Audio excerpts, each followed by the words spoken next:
Arias a tout lu, a tout vu. Il veut le persuader ainsi.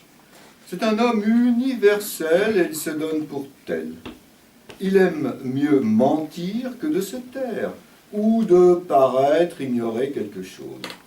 On parle à la table d'un grand d'une cour du Nord, il prend la parole, et l'ôte à ceux qui allaient dire ce qu'ils en savent. Il s'oriente dans cette région lointaine comme s'il en était originaire. Il discourt des mœurs de cette cour, des femmes du pays, de ses lois et de ses coutumes. Il récite des historiettes qui y sont arrivées. Il les trouve plaisantes. Il en rit le premier jusqu'à en éclater. Quelqu'un se hasarde de le contredire et lui prouve nettement qu'il dit des choses qui ne sont pas vraies.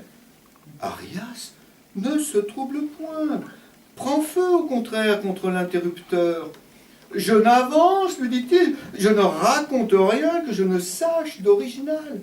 Je l'ai appris de Séton, ambassadeur de France dans cette région, revenu à Paris depuis quelques jours, que je connais familièrement, que j'ai fort interrogé et qui ne m'a caché aucune circonstance. » Il reprenait le fil de sa narration avec plus de confiance qu'il ne l'avait commencé, lorsqu'un des conviés lui dit « C'est Séton à qui vous parlez, lui-même, et qui arrive fraîchement de son ambassade. »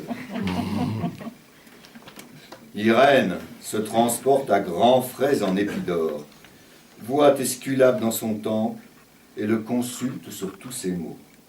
D'abord, elle se plaint qu'elle est lasse et recrue de fatigue. Et le dieu prononce que cela arrive par la longueur du chemin qu'elle vient de faire. Elle dit qu'elle est le soir sans appétit. L'oracle lui ordonne de dîner peu. Elle ajoute qu'elle est sujette à des insomnies et lui prescrit de n'être au lit que pendant la nuit. Elle lui demande pourquoi elle devient pesante et quel remède. L'oracle répond qu'elle doit se lever avant midi et quelquefois de se servir de ses jambes pour marcher. Elle lui déclare que le vin est nuisible. L'oracle lui dit de boire de l'eau, qu'elle a des indigestions, et il ajoute qu'elle fasse diète. « Ma vue s'affaiblit, dit Irène. »« Prenez des lunettes, dit Esculape. »« Je m'affaiblis moi-même, continue-t-elle, et je ne suis ni si forte ni si saine que j'ai été. »« C'est, dit le dieu, que vous vieillissez. »« Mais quel moyen de guérir de cette langueur ?»« Le plus court, Irène, c'est de mourir, comme ont fait votre mère et votre aïeul. »« Fils d'Apollon, s'écrie Irène, quel conseil me donnez-vous? Est-ce là toute cette science que les hommes publient et qui vous fait révérer de toute la nature?